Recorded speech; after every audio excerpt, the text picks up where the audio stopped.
Hello everyone, welcome to engineers वाला YouTube channel. I hope सब लोग बहुत अच्छे होंगे। तो आज के सेशन में हम लोग डिटेल नोटिफिकेशन के बारे में बात करने वाले हैं, जो कि हमारी वैकेंसीज आउट हुई है राजस्थान हाउसिंग बोर्ड की तरफ से।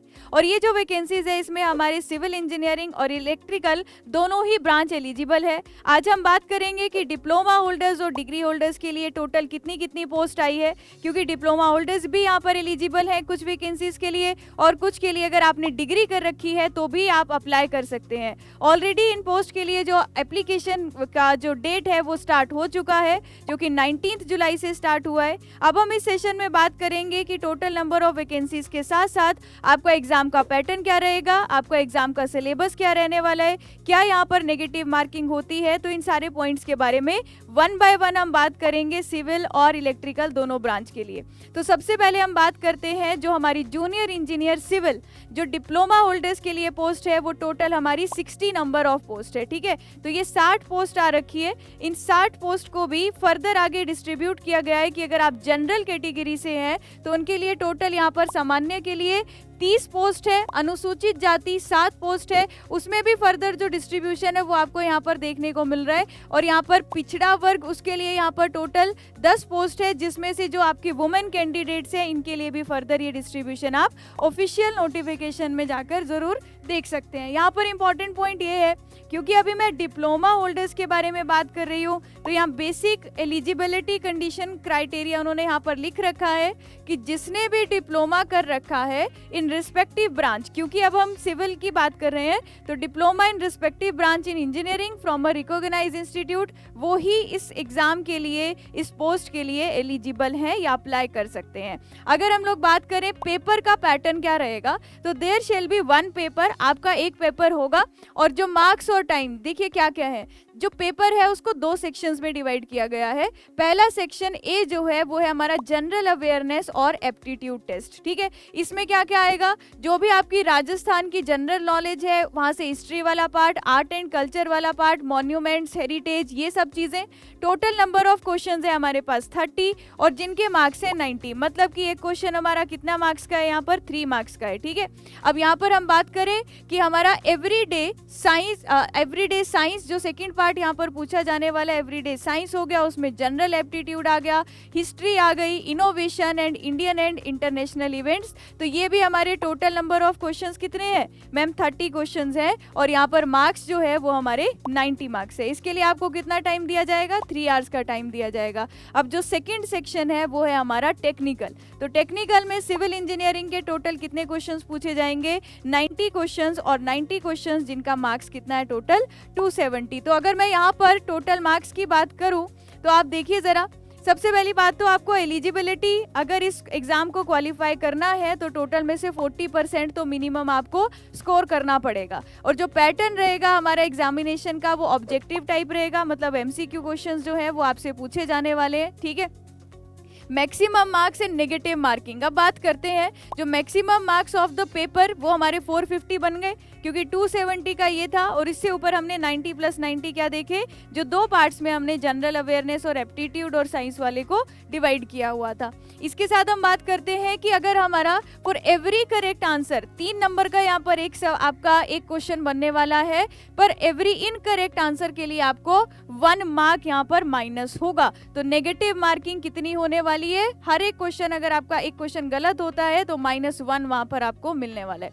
अच्छा, अगर मैं बात करती हूँ सिलेबस की, तो सिलेबस पूरा ऑफिशियल वेबसाइट अगर आप चेक करेंगे वहां मेंशन है general awareness and aptitude test. इसको 2 पार्ट्स में डिवाइड किया है। पहला तो था जनरल नॉलेज और करंट अफेयर, जो राजस्थान का है वो आपसे पूछा जाएगा। ठीक है, इसके अलावा अगर हम बात करें जनरल साइंस, जनरल एप्टीट्यूड, जैसे इसमें क्या क्या आएगा मैम, करंट अफेयर्स भी आएगा, जनरल साइंस में आपका हिस्ट्री भी आएगा, मैथ्स भी आएगा, इंडियन और इंटरनेशनल इवेंट्स, ये सारी चीजें। ठीक है, तो आपको एक तो ये प्रिपेयर करना है। इसके साथ साथ अब मैं बात करती हूँ कि सिविल इंजीनियरिंग के कौन से सब्जेक्ट्स आने वाले हैं। तो सिविल इंजीनियरिंग में ये सब्जेक्ट जो building technology and construction management, जो आपको सभी एग्जाम्स में देखने को मिल जाएगा, सर्वेइंग भी पूछा जाएगा, एस्टिमेशन कॉस्टिंग सिलेबस में है हमारा, स्ट्रेंथ ऑफ मटेरियल भी सिलेबस में है। इसी के साथ साथ RCC, irrigation, water resource engineering, soil engineering और आपका ऑटो कैड का एक बेसिक नॉलेज इन्होंने कहा है वो आपको यहाँ पर होना चाहिए। तो ये कुछ सिलेबस किसके लिए है, जिन्होंने डिप्लोमा कर रखा है और जूनियर इंजीनियर पोस्ट के लिए आप लोग यहाँ पर अप्लाई कर रहे हैं। लेकिन आपका जो भी डिग्री होल्डर्स हैं उनके लिए सिलेबस यहाँ पर बिल्कुल अलग है। तो अगर मैं बात करूँ, अगर आपने डिग्री कर रखी है सिविल इंजीनियरिंग ब्रांच से, तो सेम राजस्थान हाउसिंग बोर्ड की तरफ से जो वैकेंसीज आउट हुई है वो टोटल नंबर ऑफ पोस्ट कितनी है आपके लिए, 40 पोस्ट है। और ये 40 पोस्ट के लिए भी अगर हम बात करें क्या मैम पैटर्न हमारा सेम रहने वाला एग्जाम का, बिल्कुल जैसा मैंने आपको डिप्लोमा के लिए एक्सप्लेन किया था वैसा ही पैटर्न रहेगा। और यहाँ पर आपको क्वालिफिकेशन क्या बोल रखी है, degree in engineering in respective branch from a university establish by law in India. और और आपने क्या किया, और क्वालिफिकेशन इक्विवेलेंट टू द, जो भी आपका मतलब अगर आपने डिग्री कर रखी है तो आप इस पोस्ट के लिए एलिजिबल है। आपके मन में एक क्वेश्चन होगा कि मैं क्या दोनों पोस्ट के लिए अप्लाई कर सकता हूं, तो आपको 2 अलग फॉर्म वहां पर फिल करने होंगे। अच्छा, अगर मैं यहाँ पर सिलेबस की बात करूं, यहाँ पर भी हमारे दो अलग पार्ट्स में हमने एक पेपर को डिवाइड किया हुआ है। तो सेक्शन ए में जनरल अवेयरनेस और एप्टीट्यूड टेस्ट होगा, जहाँ पर general knowledge of Rajasthan monuments heritage ये सब सेम है। एवरीडे साइंस ये डिप्लोमा होल्डर्स के लिए जो था, सेम डिग्री के लिए भी यही सेम सिलेबस है। 30 क्वेश्चंस है और 90 मार्क्स है। 3 घंटे आपको इसको सॉल्व करने के लिए मिलेंगे।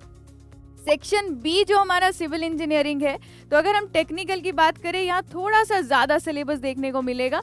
ध्यान रखिएगा, यहाँ भी हर एक क्वेश्चन आपका 3 मार्क्स का है और नेगेटिव मार्किंग आपको 1 मिलेगी अगर आप गलत क्वेश्चन यहाँ पर कर आते हैं। और क्वेश्चन का पैटर्न क्या रहेगा, MCQ रहेगा।